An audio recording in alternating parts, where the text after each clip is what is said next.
দেখো বন্ধুরা, সত্যি কথা বলতে আমরা কিন্তু সাজেশন দিই সমস্তটা স্ক্যান করার পর।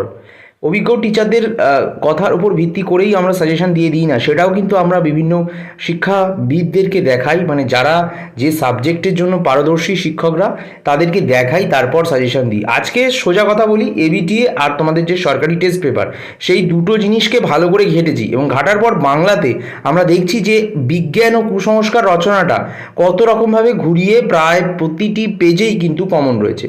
যেমন প্রথমেই বলি বিজ্ঞান শিক্ষার প্রয়োজনীয়তা, অর্থাৎ বিজ্ঞান শিক্ষা কতটা আমাদের প্রয়োজন। আধুনিক জীবনে বিজ্ঞানের দান, মানে আধুনিক জীবনে বিজ্ঞান আমাদেরকে কি কি দিয়েছে। শুধুমাত্র বিজ্ঞান আমাদের যে প্রযুক্তি দিয়েছে তা তো না, আরও অনেক কিছুই দিয়েছে। বিজ্ঞান আশীর্বাদ না অভিশাপ, অর্থাৎ বিজ্ঞান ও কুসংস্কার। বিজ্ঞানের অগ্রগতি ও মানুষের ভবিষ্যৎ, অর্থাৎ বিজ্ঞান যত আগাবে মানুষের ভবিষ্যৎ কীভাবে আরও সুগঠিত সুমজবুত, এর ভালো প্রভাব কী কী হবে, কুপ্রভাব কী কী হবে, সবটা লিখতে হবে।